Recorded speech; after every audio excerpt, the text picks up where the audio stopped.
Hello everyone, welcome to Saroj Mishra YouTube channel. मेरे YouTube channel पर आप सभी का बहुत बहुत स्वागत है। आईआईटी की तरफ से non teaching recruitment advertisement release हुई है। काफी सारी अलग अलग जो वैकेंसीज हैं आप स्क्रीन पर देख सकेंगे। फिलहाल थंबनेल पे परमानेंट पोस्ट है और क्योंकि अलग अलग पोस्ट है तो सैलरी अलग अलग रहेगी, but highest salary 90,000 90,000 1 lakh rupees तक बनेगी पर मंथ। एप्लीकेशन फी कई सारे पोस्ट के लिए नहीं है। No fee for women candidate, all females, SC ST and PWBD candidate.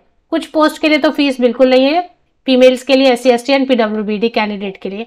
तो पूरी डिटेल आगे वीडियो में देखेंगे कि कौन से IIT से आई है नोटिफिकेशन, कौन कौन से पोस्ट के लिए क्या क्वालिफिकेशन चाहिए, कहाँ पर बिना एक्सपीरियंस के आप अप्लाई नहीं कर सकते हैं, कहाँ पर एक्सपीरियंस चाहिए कौन से पोस्ट के लिए। ये कंप्लीट इन्फॉर्मेशन आपको आगे वीडियो में देखने को मिलेगी। वैकेंसीज की डिटेल इस तरीके से 17 सीरियल नंबर 17 से मैंने लास्ट सीरियल नंबर से शुरू किया, जिसमें जूनियर असिस्टेंट लाइब्रेरी के लिए टोटल 5 वैकेंसीज हैं। इसके अलावा और जो वैकेंसीज है वो ऊपर स्क्रॉल करें तो इसके बाद जूनियर टेक्नीशियन के लिए वैकेंसीज हैं। जूनियर टेक्नीशियन के लिए अलग अलग, जैसे electrical department, computer science department, ऐसे ही ME है, मीन्स मैकेनिकल होगा वगैरह वगैरह। तो अलग अलग डिपार्टमेंट के लिए अलग अलग वैकेंसीज टोटल दी हुई है, 2, 10, 1, 2, 1, 2 ऐसे। जूनियर असिस्टेंट के लिए 4+1 5 वैकेंसीज है। सीनियर लाइब्रेरी इंफॉर्मेशन असिस्टेंट के लिए 3 वैकेंसीज है। जूनियर सुपरिंटेंडेंट के लिए 11 वैकेंसीज है। जूनियर सेफ्टी ऑफिसर के लिए 4 वैकेंसीज है। जूनियर टेक्निकल सुपरिंटेंडेंट ट्रांसलेशन के लिए 1 वैकेंसी है। और स्टार मार्क जहां पर भी किया हुआ, स्टार मार्क को नीचे समझ लें उसके बारे में क्या दिया हुआ है। इसके अलावा जूनियर इंजीनियर सिविल के लिए 3 वैकेंसीज हैं और बाकी medical officer, safety officer, junior technical superintendent के लिए अलग अलग ब्रांचेस में वैकेंसीज दी हुई हैं। इसके बाद registrar, deputy registrar, assistant counsellor के लिए, डिप्टी रजिस्ट्रार के लिए 5 वैकेंसीज हैं और असिस्टेंट काउंसलर के लिए 6 वैकेंसीज हैं। असिस्टेंट रजिस्ट्रार के लिए 6 वैकेंसीज हैं। असिस्टेंट एग्जीक्यूटिव इंजीनियर इलेक्ट्रिकल के लिए 2 वैकेंसीज हैं। हॉल मैनेजमेंट ऑफिसर के लिए 4 वैकेंसीज है। मेडिकल ऑफिसर के लिए 2, सेफ्टी ऑफिसर के लिए 1। नोटिफिकेशन रिलीज कहाँ से हुई है ये पहले देखेंगे। नोटिफिकेशन रिलीज हुई है Indian institute of technology. IIT जो है ना वो नेशनल इंपॉर्टेंस की इंस्टीट्यूट है और इंस्टीट्यूट ऑफ नेशनल इंपॉर्टेंस। हालांकि गवर्नमेंट जॉब की तरह इसमें अगर आपको जॉब सिक्योरिटी मिलती है और पे स्केल मिलता है तो आप इसे गवर्नमेंट जॉब कंसिडर कर सकते हैं। तो इसमें जो है IIT कानपुर की तरफ से फिलहाल, मतलब यूपी से नोटिफिकेशन रिलीज हुई है और पे स्केल यहीं पर लिखा हुआ है। जो भी पोस्ट है उसके लिए पे स्केल 7 CPC फिलहाल चल रहा है, 7 पे स्केल। इसके हिसाब से level 14, level 12, level 10, level 6, level 3 ये सब है, अलग अलग लेवल। लेवल 3 सबसे जो मिनिमम है लो लेवल 3 है, जिसमें कि 21,700 की बेसिक पे है और अलावेंसेस वगैरह ऐड करेंगे तो 32-35,000 के अराउंड सैलरी बनती है। क्योंकि अभी इसमें HRA होगा, DA है, काफी ज्यादा DA साल में 2 बार बढ़ता है, डियरनेस अलावेंस या महंगाई भत्ता जिसे आप बुलाते हैं, और भी कई सारे प्रोविडेंट फंड मिलता है, ग्रेचुइटी मिलती है, मेडिकल ट्रांसपोर्ट अलावेंस वगैरह वगैरह। अब इसमें क्या है, सीरियल नंबर 1 में जो है ना वो डिपुटेशन पे, तो वो चेक नहीं करना। डिपुटेशन का मतलब होता है कि इसमें बाहर जो कैंडिडेट काम कर रहे हैं, फ्रेशर हैं, उनके लिए ये नहीं है। तो डिपुटेशन मतलब ये ऐसे कंपटीशन बेसिस पर नहीं लेंगे, तो ये नहीं देखना है आपको सीरियल नंबर 1, तो ये हम नहीं देखेंगे रजिस्ट्रार। इसके बाद में 2 to 17 में कहना है on regular basis. Regular basis मतलब परमानेंट है और 1 साल की प्रोबेशन पीरियड में रखते हैं ना, ट्रेनिंग पीरियड में रखते हैं, जिसमें कि परफॉर्मेंस वगैरह की असेसमेंट होती है। और अगर ये प्रोबेशन पीरियड ठीक से गया तो नेक्स्ट ईयर से जो है रेगुलर पे स्केल वगैरह सब मिलने लग जाता है, परमानेंट हो जाते हैं। तो बाकी जो पोस्ट है वो परमानेंट पोस्ट है। सीरियल नंबर 2 से 17 आपको देखना है, 1 तो देखना ही नहीं है। अब इसमें जो है जो भी पोस्ट ऐसे हैं जिसमें, इसमें आप देखेंगे 2 सेक्शन बना हुआ है सभी में। एक एसेंशियल है, ये तो होना ही चाहिए आपके पास, इसके बिना तो आप अप्लाई नहीं कर सकते, सभी में बना हुआ है, सभी पोस्ट के लिए। और एक है डिजायरेबल। डिजायरेबल में भी भर के चीजें लिख दी है, ये चाहिए, वो चाहिए, वो चाहिए। बट ये क्या है, इसके बिना भी डिजायरेबल वाला जो कॉलम है, इसमें जो जो चीजें लिखी है, इसको नहीं भी है आपके पास, इसमें कुछ भी नहीं है, तब भी आप अप्लाई कर सकते हैं। एसेंशियल वाले पे आपको ध्यान रखना है। अगर एसेंशियल में लिख दिया है कि एक्सपीरियंस चाहिए, मतलब चाहिए। अगर डिजायरेबल में लिखा है एक्सपीरियंस चाहिए तो मतलब चलेगा नहीं भी है। तो होप इट इज क्लियर। तो सभी में ऐसा ही है। डिप्टी रजिस्ट्रार है, उसमें भी है, सभी पोस्ट में अब एज क्राइटेरिया के लिए सबसे पहले क्या है, एज क्राइटेरिया इन्होंने उल्टा दिया है, सबसे नीचे एज क्राइटेरिया दिया हुआ है। तो यहां पर एक ही बार में आपको आना है और आके देख लेना है।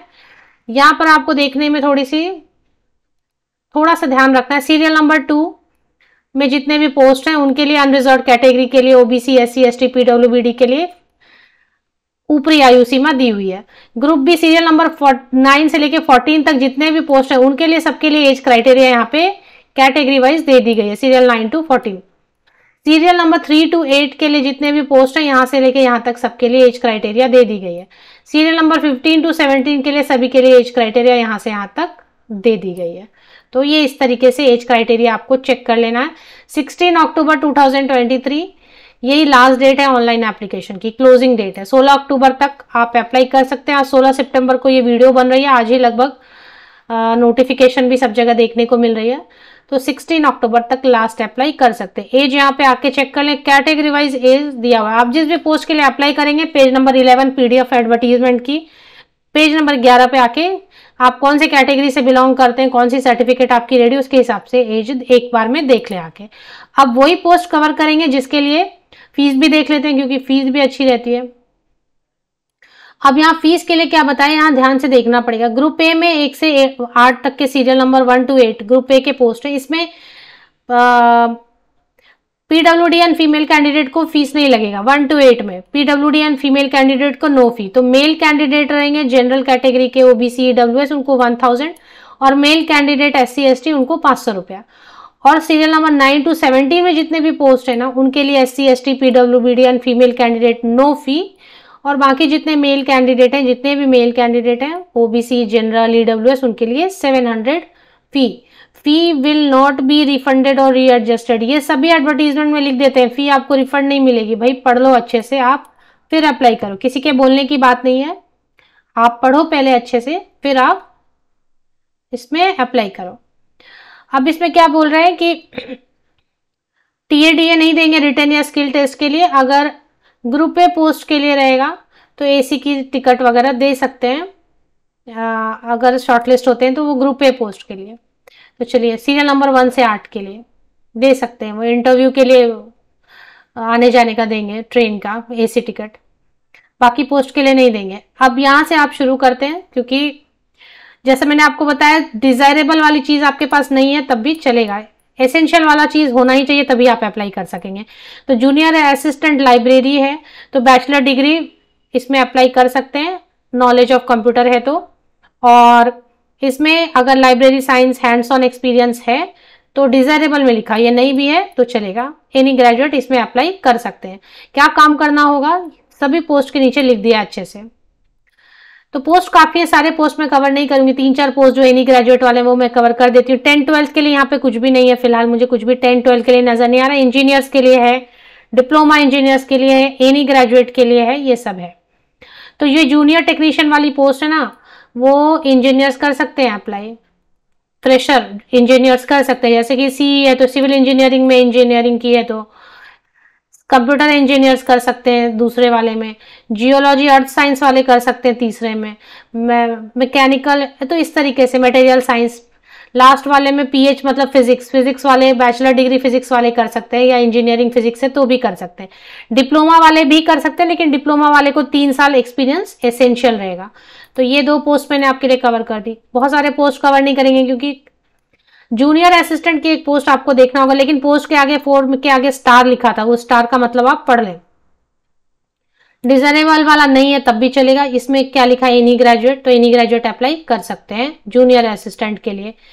एज के लिए मैंने सबके लिए एक साथ ही बता दिया, नीचे लिखा है एक बार में ही आपको देखना होगा। सीनियर लाइब्रेरी इंफॉर्मेशन असिस्टेंट में इसमें 2 साल का एक्सपीरियंस एसेंशियल में लिखा है। एसेंशियल में ध्यान दें, अगर एसेंशियल में लिख दिया एक्सपीरियंस मतलब एक्सपीरियंस चाहिए ही चाहिए अप्लाई करने के लिए। डिजायरेबल में लिखा तो मतलब चलेगा विदाउट एक्सपीरियंस भी। तो ये है जूनियर सुपरिंटेंडेंट है, master degree 5 year relevant experience, मतलब एसेंशियल में लिखा हुआ है तो एसेंशियल में है मतलब बिना एक्सपीरियंस आप अप्लाई नहीं कर पाएंगे। तो इस तरीके की और सभी पोस्ट हैं, तो सभी डिटेल आप देख सकते हैं। जूनियर सेफ्टी है तो ये सेफ्टी इंजीनियर्स के लिए है। बीटेक वाले इलेक्ट्रिकल, केमिकल और सिविल इंजीनियर वाले कर सकते हैं, फ्रेशर भी अप्लाई कर सकते हैं। डिजायरेबल में दिया है एक्सपीरियंस। और जूनियर टेक्निकल सुपरिंटेंडेंट के लिए जूनियर, इसमें ट्रांसलेशन वर्क है, तो आप देख लें, हिंदी इंग्लिश वाले देख लें, 1 ईयर का एक्सपीरियंस मांग रहे हैं। जूनियर इंजीनियर की पोस्ट है, इसमें सिविल इंजीनियर कर सकते हैं बट 1 ईयर एक्सपीरियंस मांग रहे हैं। इसके अलावा कंप्यूटर सेंटर साइबर सिक्योरिटी से रिलेटेड है आपके पास, तो आप कर देख सकते हैं। Computer centre new office automation, इसमें 3 साल की एक्सपीरियंस चाहिए या 5 साल की, ऐसे वो देख लें आप। तो कंप्यूटर वाला जितना biological science and biological engineer, ये सब 3 ईयर एक्सपीरियंस। अच्छा, इसमें डिजायरेबल में लिखा है, सब डिजायरेबल में ही डाल दिया है, मेन में कुछ लिखा ही नहीं है, ये थोड़ा गड़बड़ लग रहा है। बायोलॉजिकल एसेंशियल में कुछ लिखा ही नहीं है। तो ये हो गया। जूनियर टेक्निकल सुपरिंटेंडेंट की एक पोस्ट है, इसमें एसेंशियल में 2 साल की एक्सपीरियंस चाहिए। तो मोस्टली सभी में एसेंशियल है 2, 3, 4 साल का एक्सपीरियंस। तो नीचे के जो 2-3 पोस्ट मैंने आपके लिए कवर कर दिए, उसमें कोई भी एक्सपीरियंस नहीं मांगा जा रहा है, तो वो आप चेक कर सकते हैं। और ऐसा है, डिप्टी रजिस्ट्रार, रजिस्ट्रार सभी में एक्सपीरियंस मांगी जा रही है। असिस्टेंट रजिस्ट्रार की एक पोस्ट आप देख सकते हैं, इसमें डिजायरेबल में बहुत सारा एक्सपीरियंस दिया है बट एक इसमें नहीं दिया है, एसेंशियल में नहीं दिया है। तो देख ले, विदाउट एक्सपीरियंस अगर असिस्टेंट रजिस्ट्रार में अप्लाई करने दे, बट फिर इसका एग्जाम टफ हो जाएगा, विदाउट एक्सपीरियंस वालों को टफ लगेगा काफी। तो ये देख लें। बाकी जो है, एक बार चलते हैं ऑफिशियल वेबसाइट पर। ये ऑफिशियल वेबसाइट में आपको आना है और इसमें आपको कहीं पर करियर सेक्शन इसी में मिल जाएगा वेबसाइट पर। देखिए, मैंने क्विक लिंक पे क्लिक किया तो क्विक लिंक पे आपको यहाँ पे सबसे नीचे स्टाफ में स्टाफ वैकेंसीज नजर आएगा यहाँ पे। तो क्विक लिंक पे जाना है, क्विक लिंक पे रिसर्च के नीचे एलुमिनाई, एलुमिनाई के नीचे स्टाफ, स्टाफ में सेकेंड नंबर पे स्टाफ वैकेंसीज, यहाँ पे स्टाफ वैकेंसीज पे एक बार क्लिक करना है। स्टाफ वैकेंसीज पे क्लिक करेंगे तो फिलहाल जो है एक वैकेंसी आपको दिखाई देगी, vacancies in administrative and technical cadre. Corrigendum भी है, कुछ चेंज भी है, तो वो देख लेना है आपको।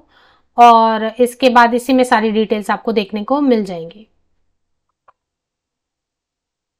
ऑफिशियल वेबसाइट के लिंक के लिए या तो आप विकिपीडिया चेक कर लें या फिर मेरे इसी यूट्यूब वीडियो के डिस्क्रिप्शन बॉक्स को नीचे तक स्क्रॉल डाउन करके चेक कर लें।